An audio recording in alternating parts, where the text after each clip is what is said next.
po rito sa verse 1 hanggang 6.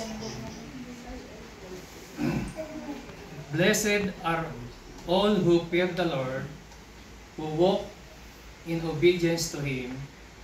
You will eat the fruit of your labor. Blessings and prosperity will be yours. Your wife will be like a fruitful vine within your house. Your children will be like olive shoots around your table. Yes, this will be the blessing for the man who fears the Lord. May the Lord bless you from Zion. May you see the prosperity of Jerusalem all the days of your life. May you live to see your children's children. Peace be on Israel. So, ang aking pong gustong share, yung title ko po ay kinuha ko roon sa verse 4. Sabi po rito, this will be the blessing for the man who fears the Lord. So, the blessing for the man who fears the Lord. Ang pagpapala ng Diyos sa mga taong may tapon sa Kanya. Okay? The blessing of the Lord. Dito sa Psalms 128, mapapansin natin, 4 na beses na binanggit yung salitang blessing. Una, sabi sa verse 1, blessed are all who fear the Lord. Verse 2, blessing and prosperity. Verse 4, the blessing of the man who fears the Lord. And verse 5, may the Lord bless. So, 4 times na nabanggit yung salitang blessing. So, ganon ka binigyan ng diin yung pagpapala ng Panginoon sa Psalms 128. Ang salita pong blessing sa Hebrew word ay ibig sabihin niya ni fortunate o happy. Hindi lang po basta masaya, kundi blessed spiritually, blessed financially, blessed physically, and blessed emotionally. So whole, yun po ang blessing ng Panginoon. So kasi po mayroong blessing na bless lang sila, financial, pero spiritual, malayo naman ang relasyon sa Panginoon. So hindi po yun ang tunay na blessing. Actually, yung financial blessing, kung minsan yun pa nga ang nagiging dahilan, maraming tao yung nalalayo sa Lord dahil sa kapag sila marami ng kayamanan o pinagpala, nalilimutan nila din ang Panginoon.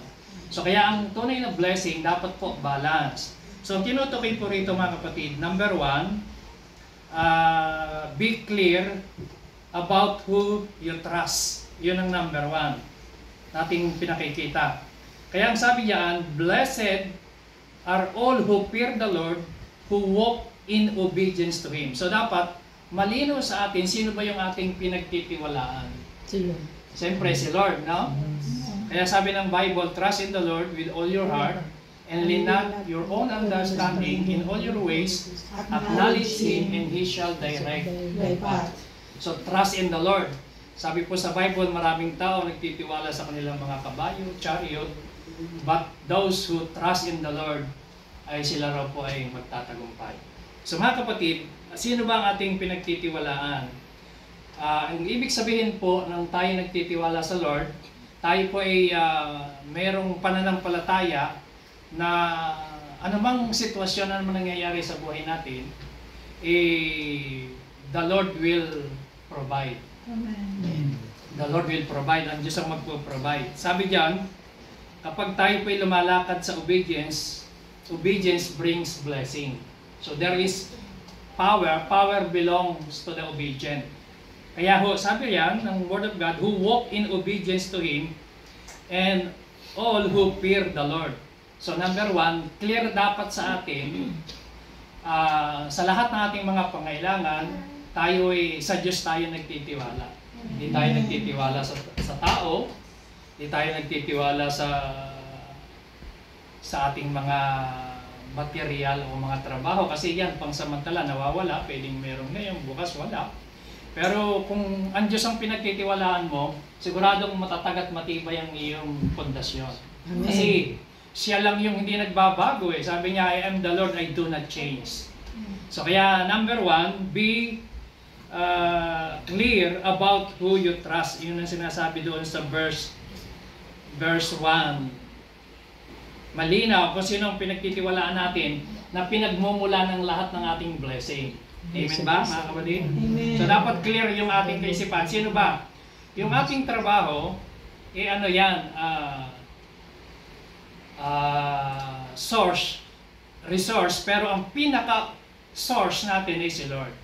So ginagamit lang yan, yung ating mga employer, ginagamit lang sila para dumalo yung pagpapala ng Panginoon sa kanila. Pero dapat malinaw sa puso at isip natin na everything comes from the Lord. Sabi nga ni David, nung ipinag-pray yung templo, ang prayer ni David, sabi niya, Lord, everything comes from you, glory, honor, power, wealth, everything comes from you. So alam niya, kinikilala niya na lahat ng bagay galing sa Panginoon. Okay?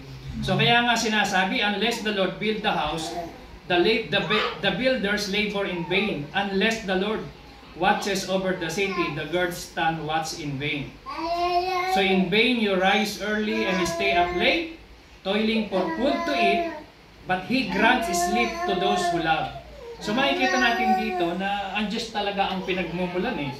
Siya rin yung nagbibuild ng bahay, siya yung nagbabantay.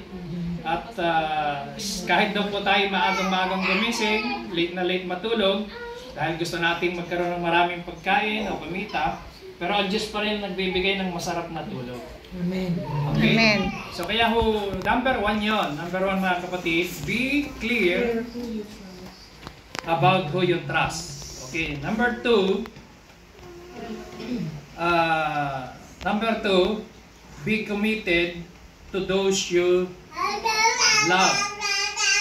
Be committed to those you love. Ang sinasabi po rito, una, sabi po sa binasa natin sa verse 3, your wife will be like a fruitful vine within your house. Nakakita na kayo ng mabungang ubas? So kapag daw tayo may fear sa Panginoon ng tatay, saan na ba si tatay? Ayun, ayan. Ito ay para sa mga father. Sabi ron, pag meron kang fear of the Lord and walk in obedience, ano ang epekto nun? Number 1, blessing sa mga pamilya. You will eat the fruit of your labor. So yung pinagpapaguran mo, nakikita mo hindi nasasayang, hindi nauuwi sa wala. So you will eat, kumbaga nakikita mo na hindi nasayang, hindi nauuwing parang Your labor is nothing. na wala lang.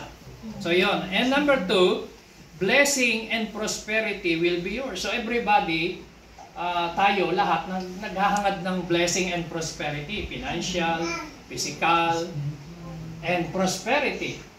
So paano mangyayari yon? Epekto lang yon kapag daw yung tatay ay number 1, who fear the Lord and walk in obedience to God. So because obedience brings blessing. Okay? And disobedience brings curse yun sa Old Testament, sa Deuteronomy 28. So ngayon, mga kapatid, number 2, be committed sa iyong minamahal. Be committed to those you love. Be committed to those you love. Sabi yan, your wife will be like a fruitful vine within your house. Pag sinabing fruitful, kapag ka-inspired yung asawa mo, mabunga. Pag dumadating ka, nakaprepare na lahat no? Masaya sa pamilya. No? Fruitful, inspired.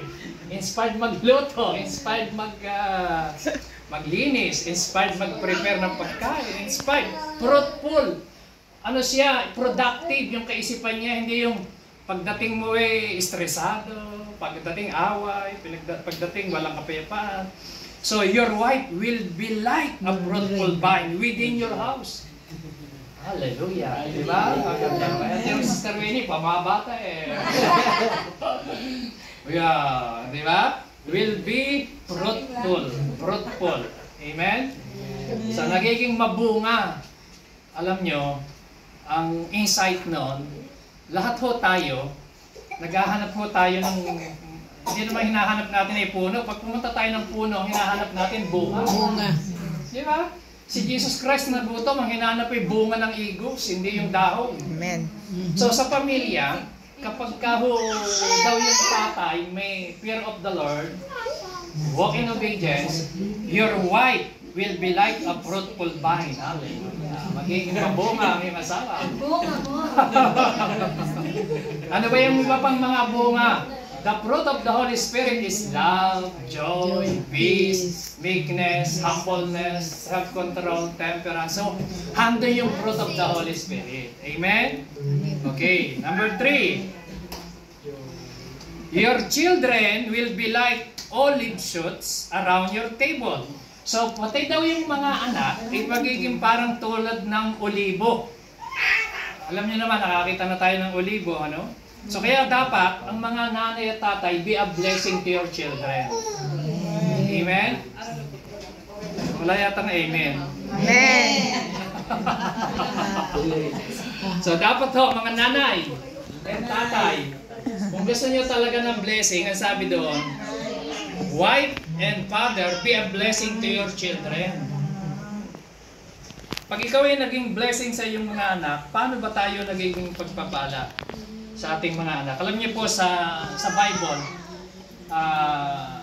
kung pag-aaralan natin, maraming mga father na good example at meron ding mga bad example. No?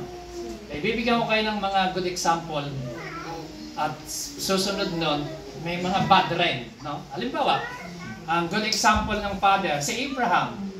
So si Abraham, ay because he is a man of faith, siya po ay naging father of many nation at tayo po ay tigapagmana ng pagpapala ni Abraham. Siya po ay good example na by faith siya ay sumunod sa Panginoon at may takot sa Panginoon. So siya po ay good example, si Abraham. Kaya natupad yung pangako ng Diyos sa buhay niya. Okay? Si Noah.